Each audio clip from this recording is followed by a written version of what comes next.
Welcome to Follow the Content Leaders, a podcast where we want to learn how leaders, entrepreneurs, CEOs, coaches, and consultants have built their businesses and exactly what role has content played in their strategies.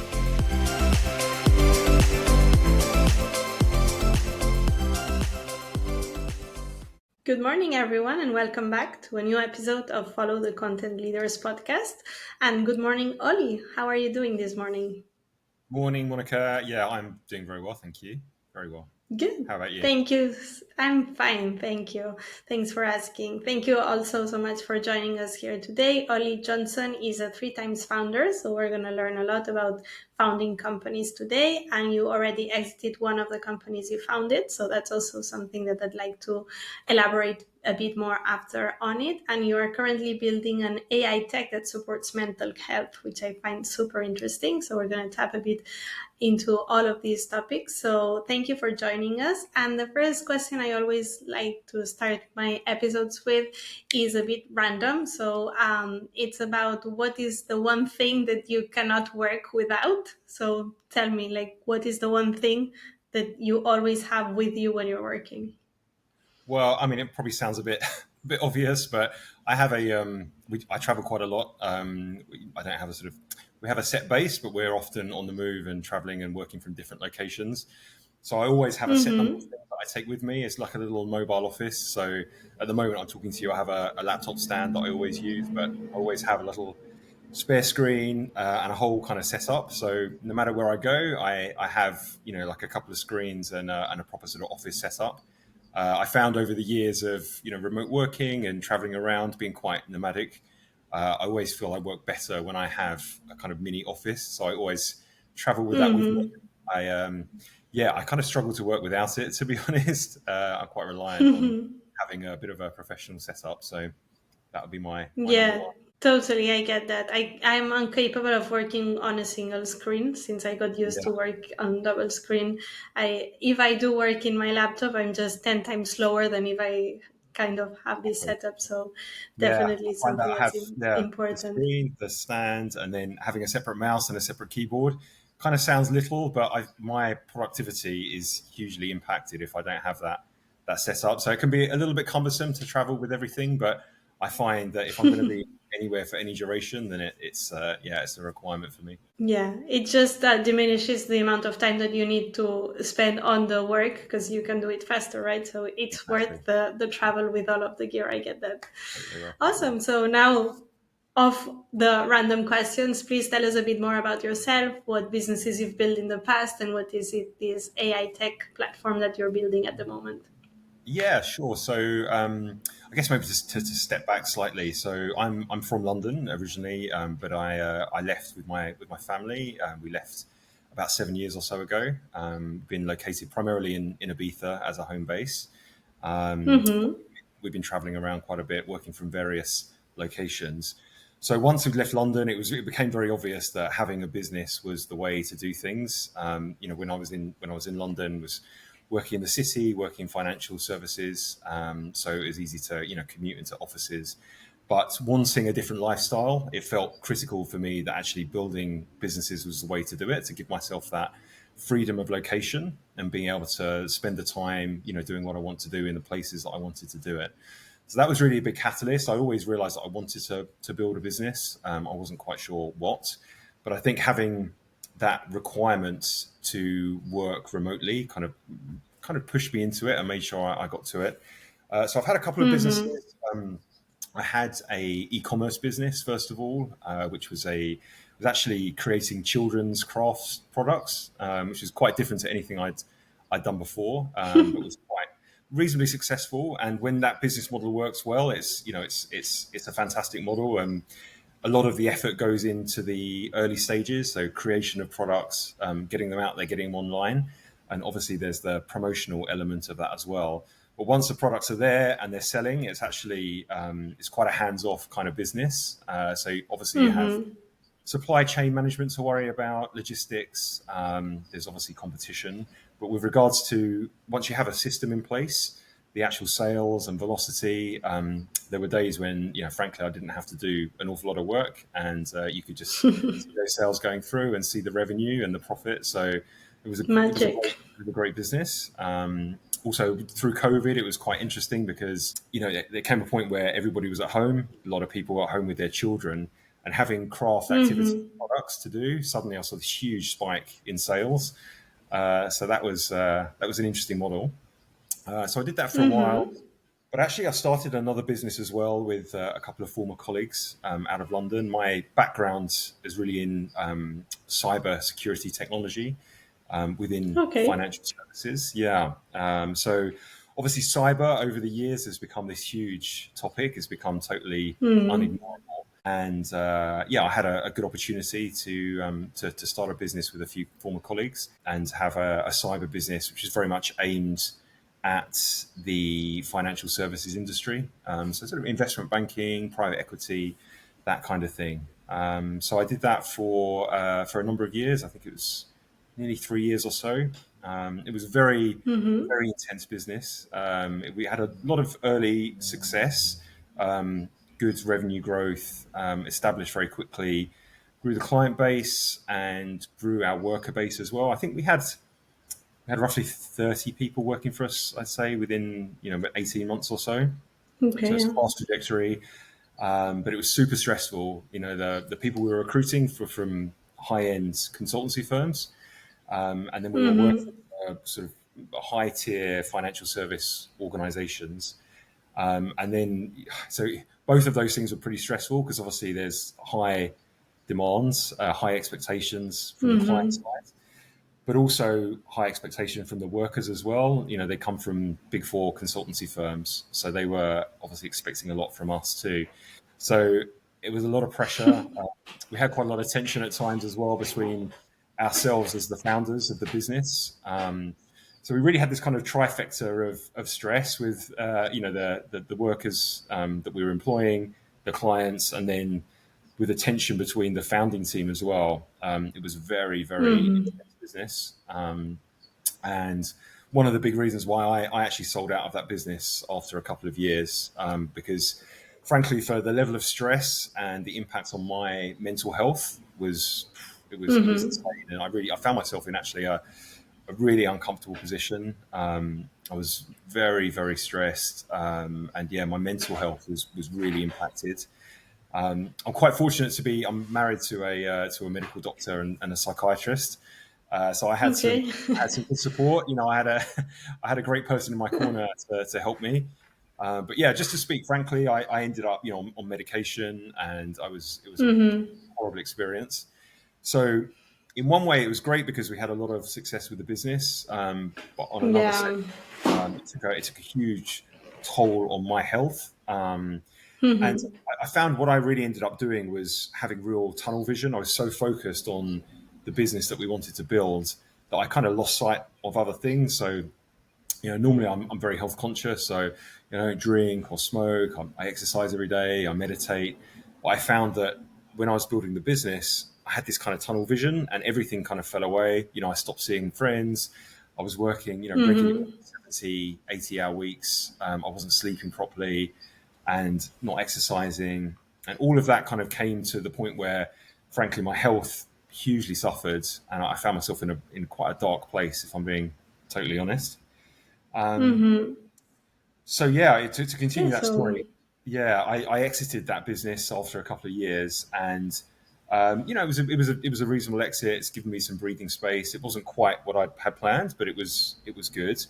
And I took some time out, and from there, I really thought, I want to do something else. I've got other business ideas, and my experience as a founder, having those kind of health impacts, having that tunnel vision, kind of ignoring my own mental and physical health, and that being detrimental to my progress within that business, I realized how common a story that is amongst other founders. It's such a common thread through people who build businesses that I really thought, God, I would like to help other people not do what I did during that period of time, because I think a lot of Yeah. people they do have that tunnel vision, and I think to build a business you have to be so focused. You really do have to put your heart and soul into it. And I think sometimes that can come to the detriment of your own health. And that tends to have the effect that you have almost like this kind of sprint mentality. So the intensity that I was working at, it wasn't something that could be kept up long term. It really is a part of building a business. And I was approaching it with a sprint mentality. And in the end, that really, that caused a lot of issues. So Yeah. yeah, so with that in mind, the business that I'm working on now, we are looking to support founders with their mental and physical health, and effectively ensuring that they don't go down that route of burnout, and ignoring physical and mental health. So really, what we're doing, we're building a community of founders where we have built our own team of mental and physical health experts.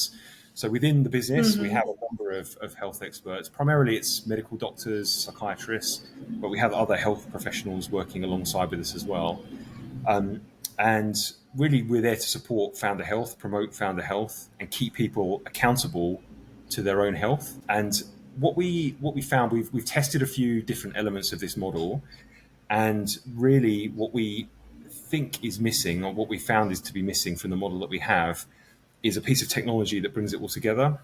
So that's what we're working on, currently, and that's the AI health piece that we picked up on.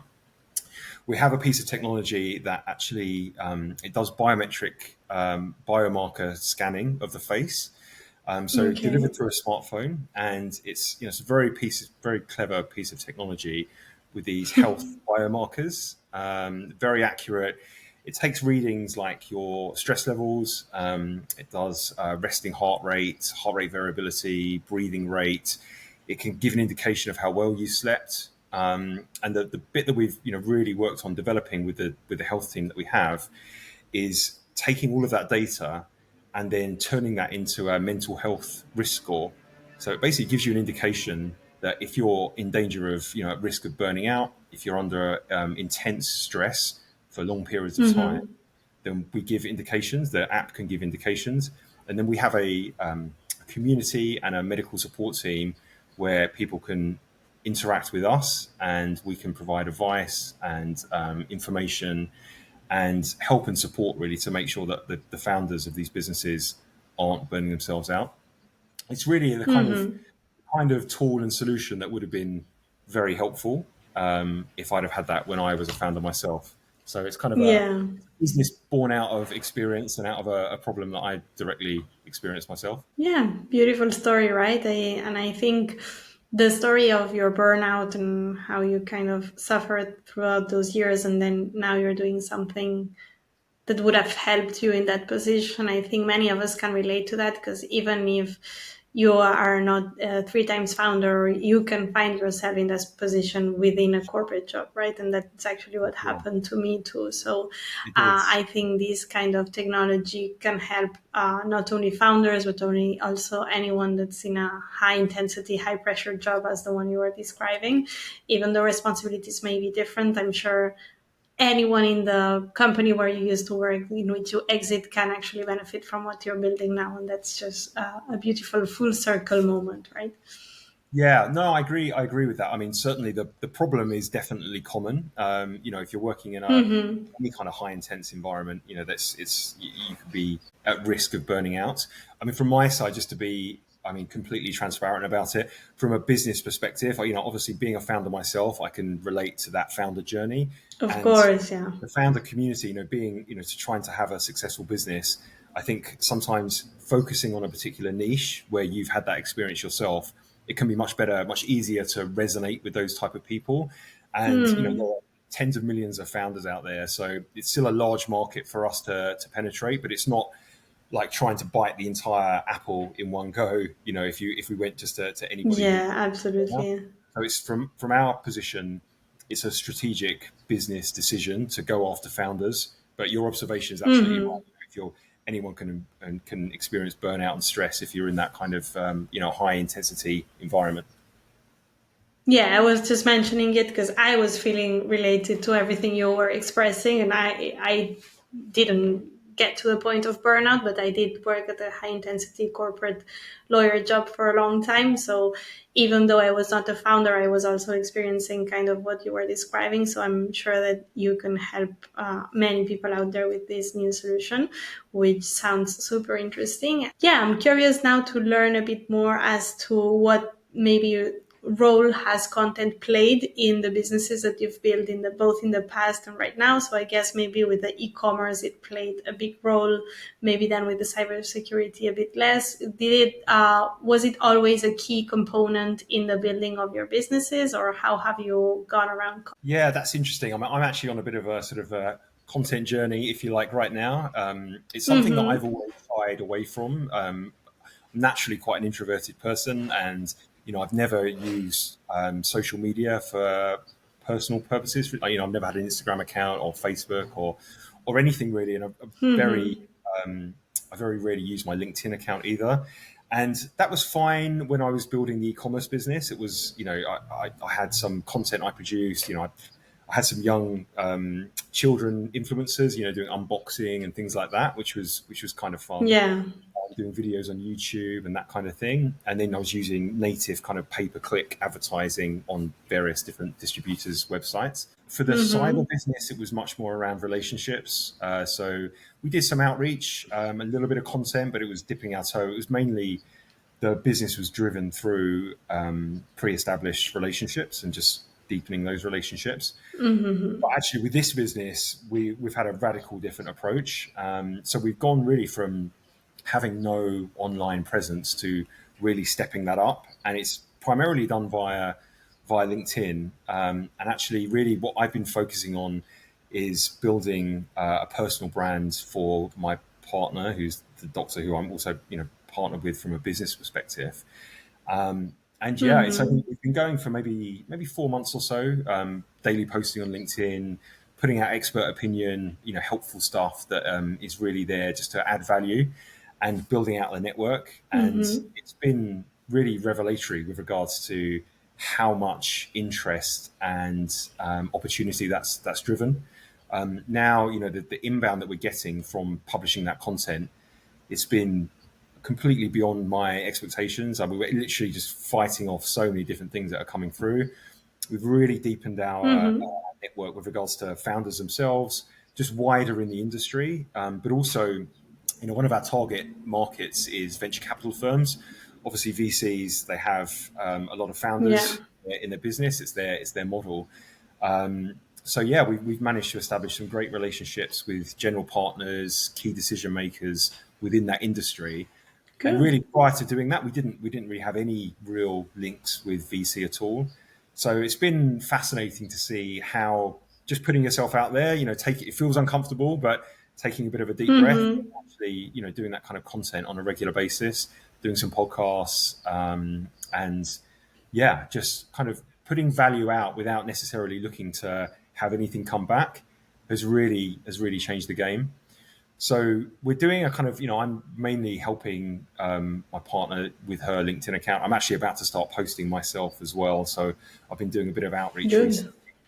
But yeah, we've been doing a blend of content. So she's been doing daily videos that she's been posting to TikTok. And then one of those videos per week we're posting on LinkedIn.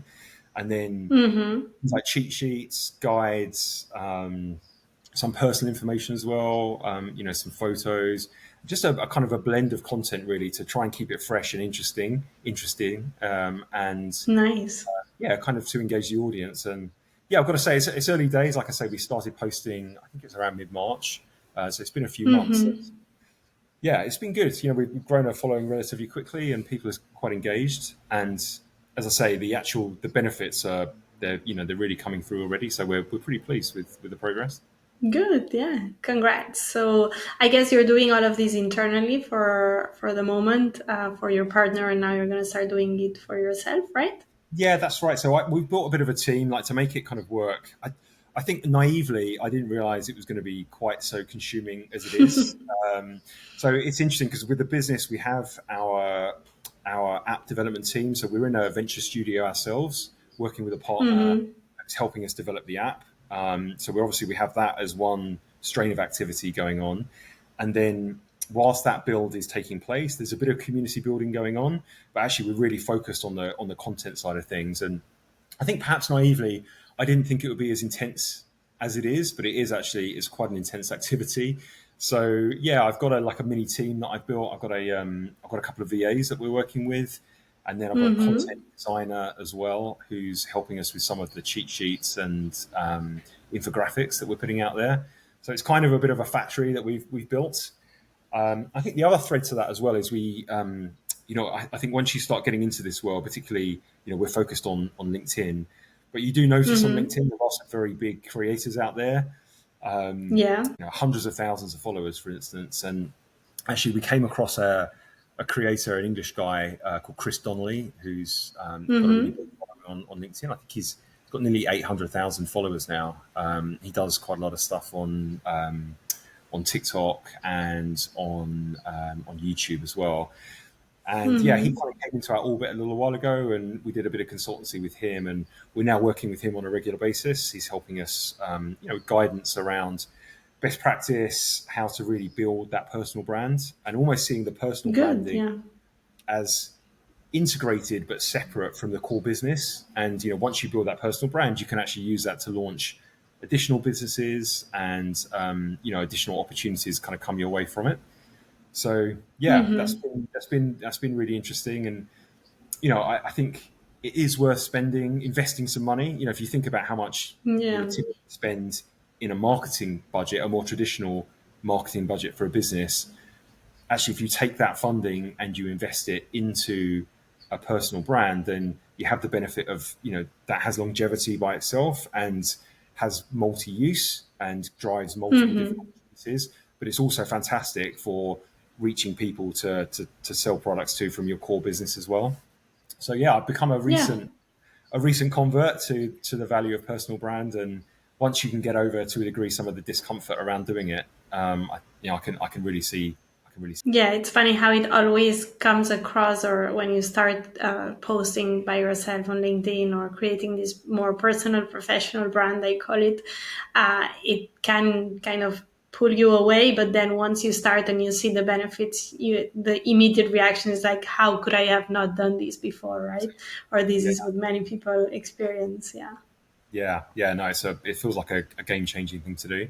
Like I say, I think it does depend on your attitude to these things. If you're more willing to put yourself out there, and I think if you're native to social media and you've been using it your whole life, it probably feels a lot more natural. But for me, I've always had a lot of personal resistance to that. I mean, I'm a pretty private person, and my partner is too. So it takes quite a lot to get over that.